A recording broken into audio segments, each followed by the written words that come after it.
1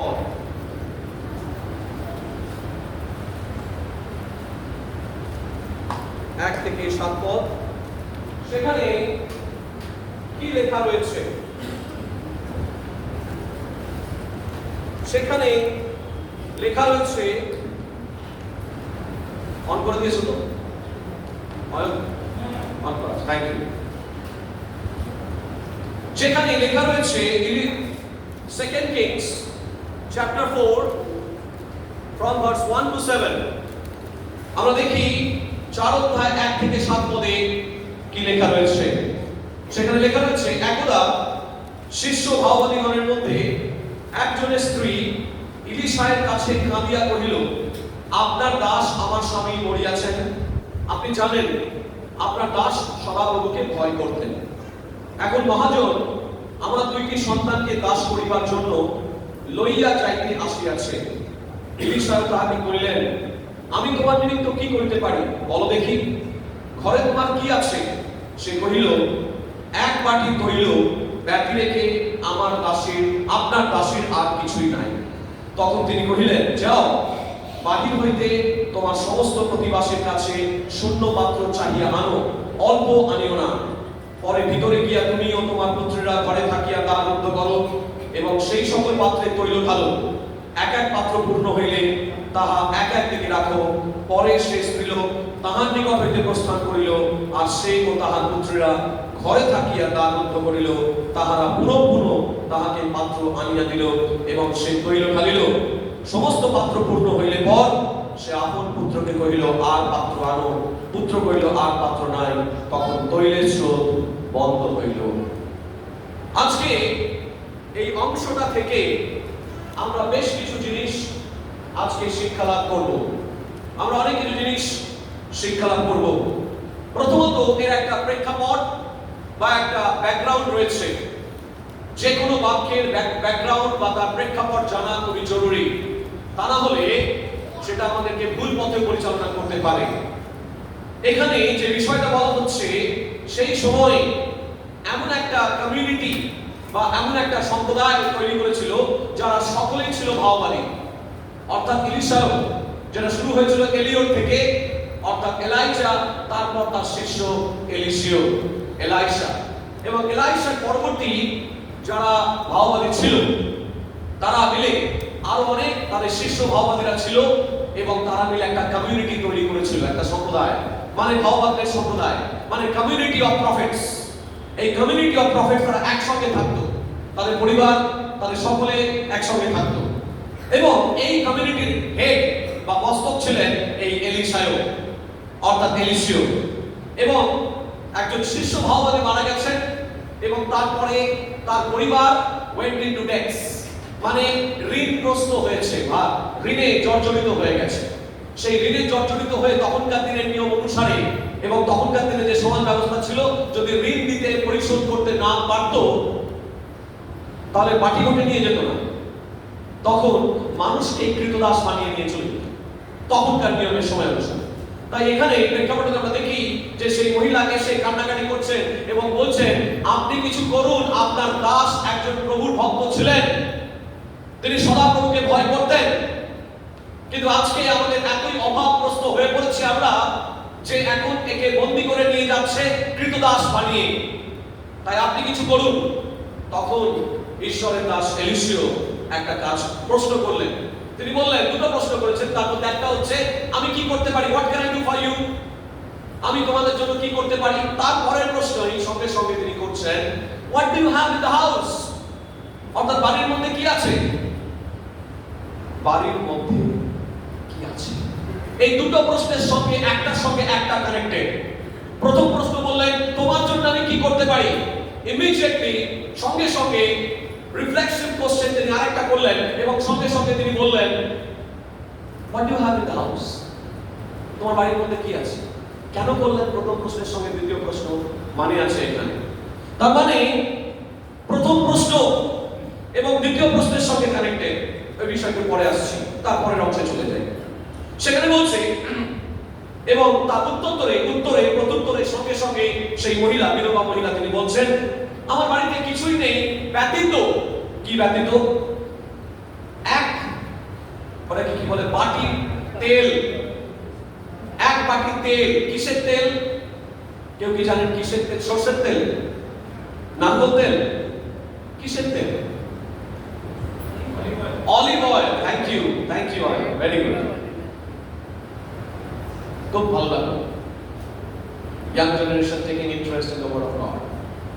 আমার আনন্দের হৃদয় ভরে যায় যখন ইয়াং জেনারেশন কাম আপ সঠিকভাবে এবং তারা উঠে দাঁড়ায়, ঈশ্বর তাদের আশীর্বাদ করে। তাহলে এখানে সেই কি? Olive oil. সেই অলিভ অয়েল এক বাটি রয়েছে, আর ব্যতীত আর কিছুই নেই। তখন এলিশিয়া একটা অদ্ভুত কাণ্ড করতে বললেন। তিনি বললেন, তোমার বাড়িতে যত শূন্য পাত্র আছে, যা যা খালি আছে, বাটি ঘটি, আমাদের ভাষায় বলি বালতি, যা আছে সব নিয়ে চলে এসো। যদি তোমার কাছে শেষ হয়ে যায়, সমস্ত প্রাক অধিবাসীদের কাছ থেকে যত বাটি ঘটি, যা যা কন্টেনার্স আছে, সব নিয়ে চলে এসো। সব যা কিছু আছে সব নিয়ে চলে আসলো। এইবার তখন বললো, দরজা বন্ধ করে দাও। দরজা বন্ধ করে দিল। এইবার সেই এক বাটি তেল থেকে এইবার ঢালতে শুরু করলো। ঢালছে, প্রবাহিত হয়ে যাচ্ছে, শেষ হচ্ছে না। সব বাটি ঘটি সব ভর্তি হয়ে গেল। সব ভর্তি হওয়ার পর শেষে যখন বলল, আর তো কিছু নেই আমার কাছে, আর তো কিছু নেই, যেই বলছে আর কিছু নেই, আর কিছু ভর্তি হবার নেই, মানে অন্য ভাষায় বলতে গেলে সবকিছু ভর্তি হয়ে গেছে।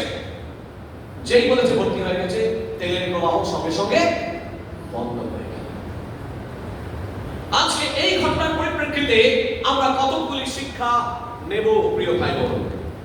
প্রথম বিষয় হচ্ছে, প্রথম অন্তর্দৃষ্টি আজকে প্রথম অন্তর্দৃষ্টি বলছে, first question, let me repeat and come back to that same question asked by Elisha. Elisha তিনি প্রশ্নটা করেছিলেন। তিনি বলছেন, তোমার বাড়িতে কি আছে? অন্য ভাষায় বলতে গেলে তিনি বলছেন, তোমার কি আছে? প্রিয় ভাই বোন, অলৌকিক কাজ শুরু হয় আপনার কাছে যা আছে তার থেকেই। বলুন amen. Whatever you have in hand, যা কিছু আপনার এবং আমার হাতের কাছে আছে, অলৌকিক কাজ কিন্তু সেইখান থেকেই শুরু হবে। এখানে কি ছিল? এক বাটি তেল। সেই তেল থেকে ঈশ্বর সেটাকে তিনি বৃদ্ধি করলেন। অলৌকিক কাজ আপনার হাতে যা কিছু আছে সেইখান থেকেই শুরু হবে। কান্নানগরের বিয়ে বাড়িতে কানায় কানায় জল, এবং সেটাও কি পা ধোয়ানোর জল ছিল।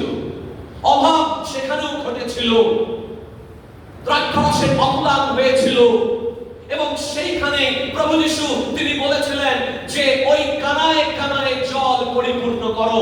অর্থাৎ যা কিছু ওখানে আছে অলৌকিক কাজ সেখান থেকে শুরু হবে। তিনি পা ধোয়ানোর জলটাকেও তিনি এমন ভাবে ব্যবহার করলেন, সাধারণ থেকে অসাধারণ পর্যায়ে, এবং সেখান থেকে দ্রাক্ষারসে প্রথম তিনি অলৌকিক কার্য সাধন করলেন। বলুন আমেন। 5টা রুটি এবং 2টো মাছ সেই বালকের হাতে ছিল। সেই 5টা রুটি এবং 2টো মাছ থেকে যা সেই সময় অ্যাভেলেবল ছিল, সেই সময়কার অ্যাভেলেবল রিসোর্সকে তিনি আশীর্বাদ করলেন, এবং সেই আশীর্বাদ বহুভাবে মাল্টিপ্লাই হয়ে গেল, বহুগুণ বেড়ে গেল, এবং সেটাই 10,000 লোককে খাওয়ানো হয়েছিল। 5,000 উল্লেখ করা আছে এবং 5,000 গণনা করা হয়নি। তাই 10,000 লোক এবং তার বেশি লোককে খাইয়ে 12 ডালা বেঁচে গিয়েছিল। তার মানে অ্যাভেলেবল রিসোর্স যা কিছু আছে সেটাকে অবহেলা করা যাবে না। শুধু তাই নয়, মারা নামক স্থানে যাত্রা পুস্তক 15 অধ্যায়, সেখানে তিক্ত জলাশয় ছিল, এবং সেই তিক্ত জলাশয়কে প্রভু যিশু ঈশ্বর বলেছিলেন মোশেকে যে তুমি ওখানে একটি কাষ্ঠ ফেলে দাও, মানে কাঠ ফেলে দাও। সঙ্গে সঙ্গে ওটা তিক্ত জল মিষ্টতায় পরিণত হয়েছিল। অর্থাৎ যা কিছু আছে সেইখান থেকে ঈশ্বর অলৌকিক কার্য করতে পারেন। তিনি আজকে একইভাবে আমাদেরকে, বেথেল মণ্ডলীকে তিনি প্রশ্ন করছেন, আপনাদের কাছে কি আছে? যদি কেউ অল্পেতে বিশ্বস্ত থাকে, বড় দায়িত্ব বা আশীর্বাদ তিনি দিয়ে থাকেন। কিন্তু মনে রাখবেন এই অল্প দায়িত্বটা অত্যন্ত গুরুত্বপূর্ণ in the kingdom of God and let me explain it very clearly. যে কোনো দায়িত্ব যদি আপনাকে ছাড় দেওয়ার কাজে বলা হয়, ডু ইট ফেইথফুলি। ঈশ্বর আশীর্বাদ করবেন।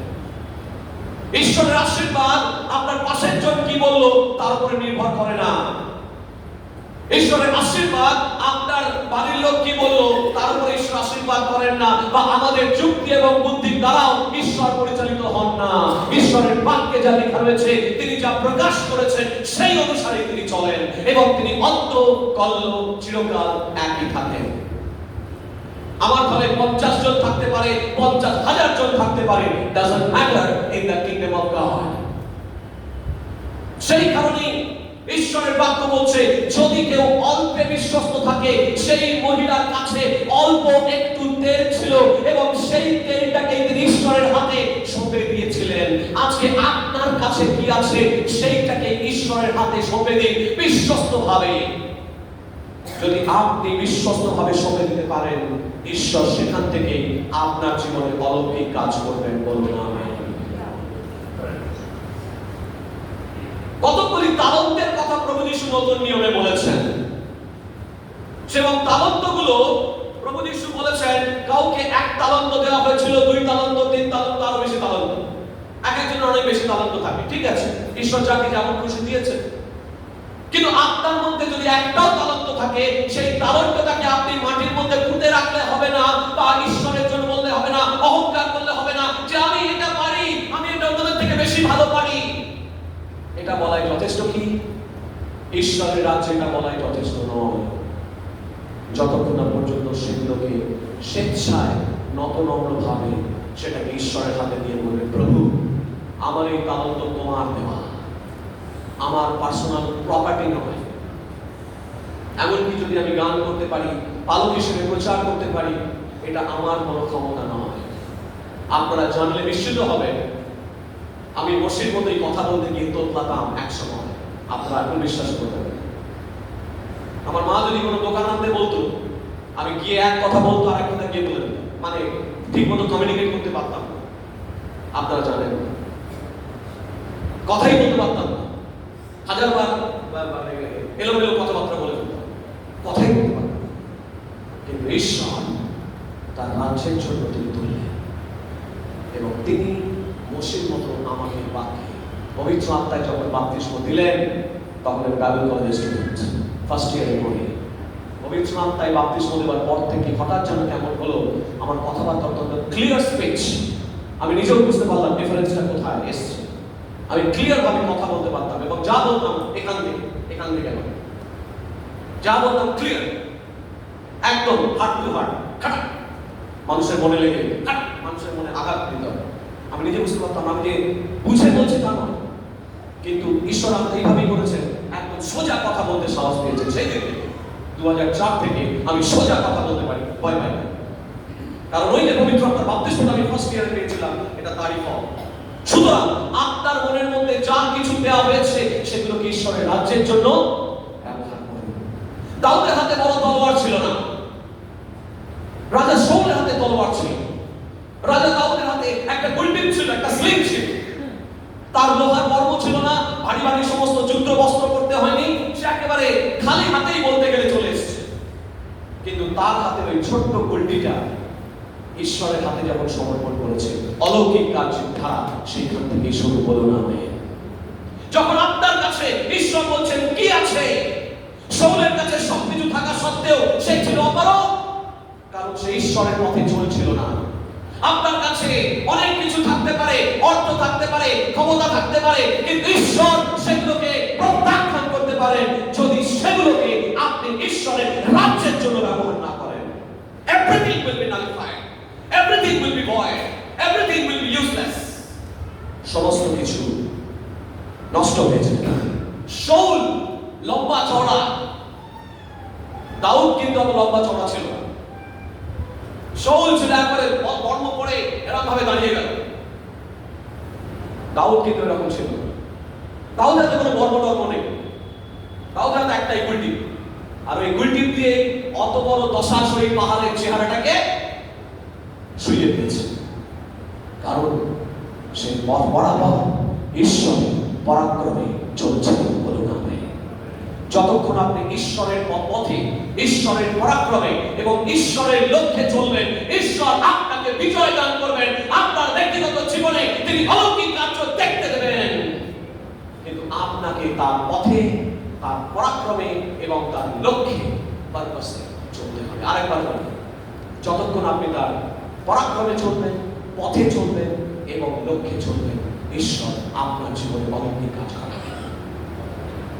ফেসবুকে একটি ভিডিও দেখছিলাম, কেউ একজন বলছে বড় হতে গেলে টাকার দরকার নেই, তেন্ডুলকারের ছেলে তেন্ডুলকারের মতো হতে পারেনি, সুনীল গাভাস্করের ছেলে সুনীল গাভাস্করের মতো হতে পারেনি, শাহরুখ খানের ছেলে শাহরুখ খানের মতো হতে পারেনি, এবং অমিতাভ বচ্চনের ছেলে অমিতাভ বচ্চনের মতো হতে পারেনি। কিন্তু এদের মতো কেন হতে পারেনি? একজন বলছে কারণ তাদের টাকা, প্রভাব, প্রতিপত্তি থাকা সত্ত্বেও তারা সেই লেভেলে যেতে পারেনি, কারণ তাদের মধ্যে একটা হিন্দি শব্দ ব্যবহার করছে, জুনুন ছিল না, প্যাশন ছিল না, স্ট্রাগল তারা জীবনে করেনি। যখন স্ট্রাগল করবেন তখন বুঝতে পারবেন লড়াই কিভাবে করতে হয়। ময়দানে জং ছেড়ে যারা লড়াই করে তারা ফেরত যায় না। আর ঈশ্বরের বাক্য বলছে ঈশ্বর আমাদের এক একটি সৈন্য তৈরি করেছেন, আমাদের এক একটি সৈন্য তৈরি করেছেন। আমরা তার বিশ্বাসী দলের শুধু বেশ নয়, সৈন্য। আজকে আসুন, ঈশ্বরের বাক্যতে বলছে যদি আপনার মধ্যে সেই প্যাশন থাকে, যদি আপনার মধ্যে ঈশ্বরের রাজ্যের জন্য, মন্দ কাজের জন্য নয়, ঈশ্বরের রাজ্যের জন্য প্যাশন থাকতে হবে। যখন আপনি ঈশ্বরের রাজ্যের জন্য প্যাশন নিয়ে আসবেন, ঈশ্বর আপনার প্রত্যেকটি তালন্তকে শুধু আশীর্বাদ করবেন তাই নয়, তার পরিকল্পনায় বৃদ্ধি করবেন। বলুন আমেন। সেই মহিলাকে বলেছিলেন তোমার কি আছে, কি আছে তোমার, তাও সেটা আমার হাতে। আজকে প্রভু প্রশ্ন করছেন মাসের প্রথম সপ্তাহে তোমার মধ্যে কি আছে, আমার হাতে দাও। যতই ছোট হোক, তুমি হয়তো ভাবছে এক বাটি তেল মাত্র, প্রভু আমার কিছুই নেই, শুধুমাত্র আমি একটা ছোট্ট ঘর, শুধুমাত্র আমার হয়তো এইটুকুনি ব্যাংক ব্যালেন্স, আমার হয়তো এইটুকুনি একটাই গাড়ি, বা আমার একটা সাইকেল আছে। সেইটাকে প্রভুর হাতে দিয়ে বলুন, প্রভু এটা তোমার জন্য ব্যবহৃত হোক। সেখান থেকে অলৌকিক কাজ প্রবাহ আপনার জীবনে বইতে থাকবে। বলুন আমেন। 2 নম্বর অন্তর্দৃষ্টি। 2 নম্বর অন্তর্দৃষ্টিতে বলছে ব্রিং এম্পটি কন্টেনার্স, মানে সমস্ত খালি পাত্রগুলোকে নিয়ে এসো, সব খালি পাত্রগুলোকে নিয়ে এসো। কারণ খালি পাত্র বলেছে কেন? দ্বিতীয় অন্তর্দৃষ্টিতে বলছে যদি আপনি নিজেকে খালি বা শূন্য করতে না পারেন, ঈশ্বর আপনাকে পূর্ণ করতে পারবেন না। ফিলিপিও তার 2 অধ্যায় 5 এবং 8 পদ তিনি দেখিয়েছেন যে নিজেকে প্রভু যিশু শূন্য করেছিলেন। আজকে কতজন আমরা শূন্য করতে পারি নিজেদেরকে? আমাদের মধ্যে অনেক কিছু ভর্তি রয়েছে, অহংকার, মন্দ চিন্তা, অনেক বিষয় ভর্তি রয়েছে। ঈশ্বর বলছেন তিনি শূন্য করতে বলছেন। ভারতীয় একজন গণিতবিদ, ম্যাথমেটিশিয়ান, তার নাম আপনারা সকলেই জানেন, আর্যভট্ট। নাম শুনেছেন? আর্যভট্ট ছিলেন ফার্স্ট ইন্ডিয়ান ম্যাথমেটিশিয়ান এবং তিনি টট দ্য ভ্যালু অফ জিরো, মানে শূন্যের গুরুত্ব কি সেটা আর্যভট্ট শিখিয়েছিলেন, এবং যে জিরোর ভূমিকাটা কি সেটা ম্যাথমেটিক্সে তিনি শিখিয়েছিলেন। তাই শূন্য করা মানে নিজের অস্তিত্ব হারিয়ে ফেলা নয়, কিন্তু শূন্য করা মানে নিজেকে নতুন করে ফিরে পাওয়া। আরেকবার বলি, শূন্য করা মানে নিজেকে হারিয়ে ফেলা নয়, শূন্য করা মানে নিজেকে নতুন করে ঈশ্বরের দৃষ্টিতে ফিরে পাওয়া। সাধু পৌল নিজেকে শূন্য করেছিলেন, সেই কারণে যিশুর দৃষ্টিতে নতুন করে তিনি ফিরে পেয়েছিলেন। কিন্তু শাউল তিনি নিজেকে শূন্য করতে পারেননি, নিজের অহমিকা থেকে শূন্য করতে পারেননি, তাই সত্যিই তাকে খালি হাতে বিদায় নিতে হয়েছিল। আজকে আপনি বলছেন, এটা ঈশ্বরের বাক্য বলছে যে ওই গল্পের মধ্যে তিনি বলছেন, bring empty containers. Unless you empty yourself, God cannot fill you with His presence. তিনি আপনাকে বলছেন আমাদেরকে শূন্য করতে হবে, আমাদের মনের যে সমস্ত কুচিন্তা, কুমত এবং যা কিছু রয়েছে সেগুলো থেকে আমাদেরকে খালি করতে হবে। ঈশ্বর আপনার জীবনে তখন থেকে আশীর্বাদ করবেন। আমাদের সকল পাপ, জাগতিক মন্দতা, গোপন পাপ, সমালোচনার অভ্যাস, অনৈতিক কাজকর্ম, অর্থলোভ প্রবৃত্তি থেকে নিজেকে শুদ্ধ না করলে ঈশ্বর আমাদের জীবনে অলৌকিক কাজ করতে বাধা পাচ্ছেন। প্রিয় ভাই বোন, যত নিজের ইচ্ছায় চলবেন তত জাগতিক মন্দতা আপনাকে এবং আমাকে পেয়ে বসবে। অলৌকিক কাজের জায়গাটা ক্রমশ will be shrunk, কমে কমে আসবে। দুধে জল মেশাতে পারেন, নো প্রবলেম, যত খুশি জল মেশান, কিন্তু একটা সময় দেখবেন জল মেশাতে মেশাতে দুধ বলে আর কিছু নেই, শুধু জলই খাচ্ছেন, ওর কোয়ালিটিটাই কখন নষ্ট হয়ে গেছে। রক্তে যদি জল মেশে ব্লাড প্রেশার বেড়ে যায়, এবং সেই কারণেই ডাক্তাররা বলে বেশি নুন খাবেন না, কারণ নুন রক্তের মধ্যে মিশে গিয়ে জলের এই রক্তের যে ঘনত্বটা সেটা কমিয়ে দেয়, আর যত ঘনত্ব কমে রক্তের ব্লাডের স্পিড বেড়ে যায়, আর তত গিয়ে হার্টের মধ্যে ধাক্কা করে। সেই কারণে জল যত মেশাতে পারেন মেশান, কিন্তু ক্ষতিগ্রস্ত আপনিই হবেন। অর্থাৎ আপনার জীবনের কোয়ালিটিতে যত বেশি জল ঢালতে পারে ঢালুন, কম্প্রোমাইজ করতে পারেন করুন, কিন্তু আলটিমেটলি হার্ট ব্লকেজ করবে, কারণ হৃদয়ে বা হৃৎপিণ্ডে ধাক্কা মারবে। মানে শূন্য না করলে আমাদের জীবনের ঈশ্বরের আশীর্বাদের জায়গা থাকে না। ঈশ্বর আশীর্বাদ যেটা করতে চান, কম্প্রোমাইজ করলে সে আশীর্বাদ থাকে না। আপনি দুধ খাচ্ছেন, জল ঢেলে খান, যত খান, একবার জলে দু মগ জল দুধ ঢেলে খান, পুরোটাই জল খান, কোনো অসুবিধা নেই, কিন্তু সেই দুধের কোনো স্বাদ, গন্ধ, রস কিছুই নেই, শুধু জলই খাবেন, দুধের আর কোনো কোয়ালিটি থাকবে না। 3 নম্বর অন্তর্দৃষ্টি, তাড়াতাড়ি। যখন জারগুলো আপনার সমস্ত জার পরিপূর্ণ হয়ে যাবে, এখানে বলছেন জল মানে ওখানে তেল ঢেলে যাচ্ছে এবং সেখানে তেল ঢেলে সমস্ত আমার ঘরের সেই মহিলা যত পাটি ঘটি ছিল সব পরিপূর্ণ হয়ে গেছে। এবার বলছে প্রতিবাসীর পাটি ঘটি নিয়ে এসো শূন্য।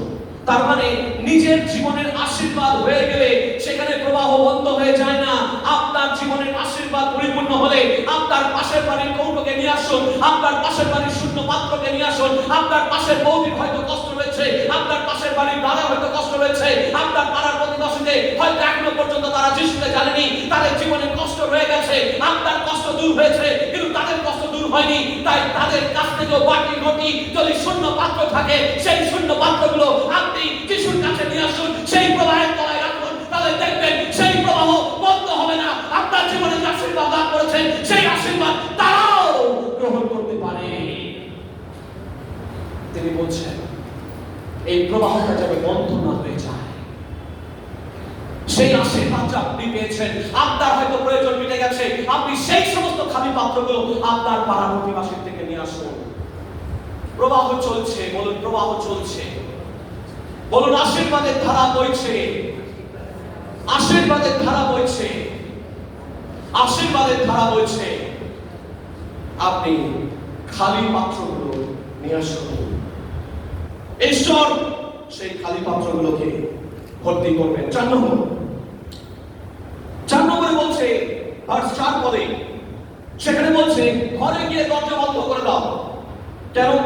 নতুন নিয়মের একই কথা বলছেন, তিনি বলছেন প্রে ইন প্রাইভেট, মানে ব্যক্তিগতভাবে তোমরা প্রার্থনা করো দরজা বন্ধ করে। তার মানে যখন তোমরা দরজা বন্ধ করে প্রার্থনা করবে, ঈশ্বর অলৌকিকভাবে তোমাদের জীবনে আশীর্বাদ করবেন। এই দরজা বন্ধ করে প্রার্থনার বিশেষ প্রয়োজন, মানে আপনার ব্যক্তিগত জীবনের প্রার্থনার দরকার রয়েছে। আমরা শুধুমাত্র আমি মণ্ডলীতে চলে আসলাম আর আমি মণ্ডলীতে আসলেই যে আমার ধার্মিকতা প্রকাশ পেয়ে গেল তা কিন্তু নয়। আপনি যদি বড় টাইটও দেন, টাইট পালককে দিচ্ছেন, সরি টাইট আপনি দিচ্ছেন ঈশ্বরকে, আপনার সঙ্গে ঈশ্বরের সম্পর্ক, সেখানে আমি কি? আপনি আপনার ঈশ্বরের সম্পর্কের হিসেবে আপনি দিচ্ছেন, কিন্তু সেটাই আপনার ধার্মিকতা পরিচয় নয়। তবুও বলছি আপনার ধার্মিকতা পরিচয় হচ্ছে আপনার সঙ্গে আপনার ঈশ্বরের গভীরতম সম্পর্ক, বন্ধুত্ব আছে, আর পিছনে কোনো না। যখন সেই বন্ধ দরজার পিছনে আপনি প্রার্থনায় বসবেন, তখন বুঝতে পারবেন ঈশ্বরের ছোঁয়া যখন আপনি পাবেন, ঈশ্বর গভীরে যখন আপনার অন্তরে কাজ করবে, তখন আপনার বাইরের জীবনটাও, বাইরের কথাবার্তাও, বাইরের চরিত্রটাও পাল্টে যাবে। অনেক পরিবর্তন আপনার জীবনে আসবে। এই মহিলাকে ইলিশা বলেছিল, দরজা বন্ধ করো।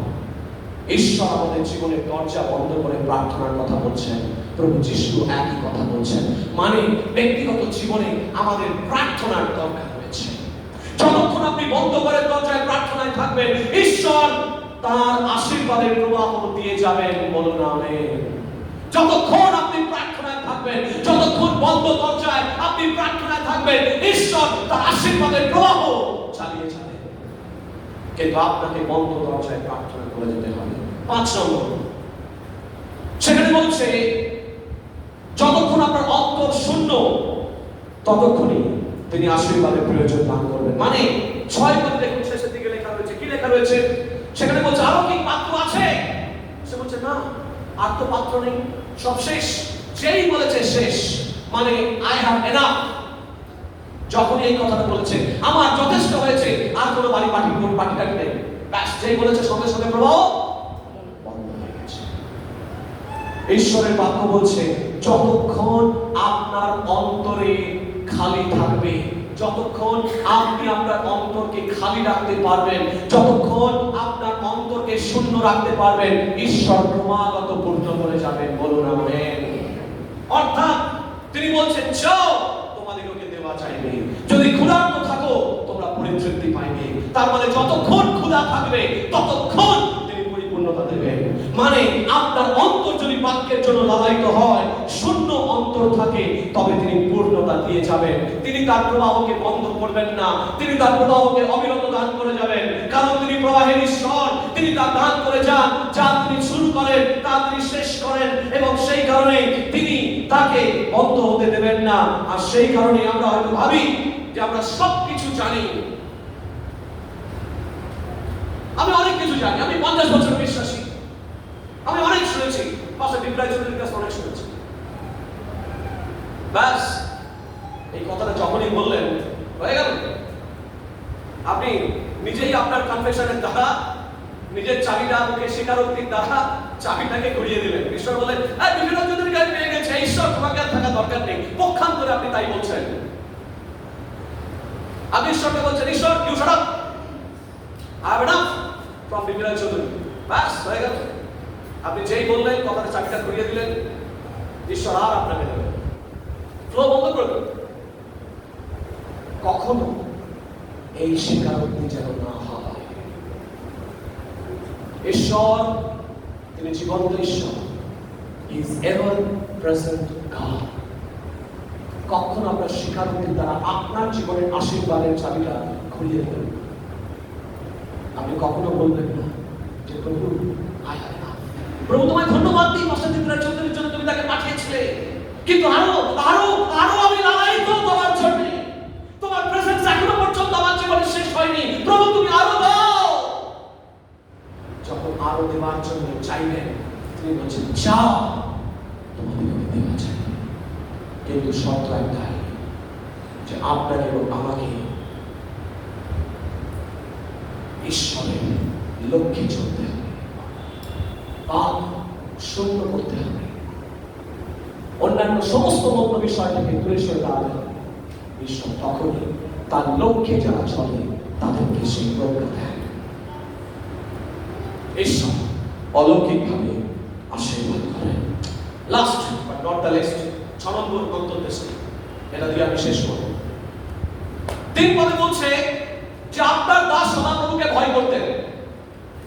তার মানে যারা সদাপ্রভুকে ভয় করে, অনেক সময় সমস্যা তাদের জীবনে আসতে পারে, কিন্তু বলছে ধার্মিকের বিপদ অনেক, কিন্তু সমস্ত বিপদ থেকে ঈশ্বর রক্ষা করেন।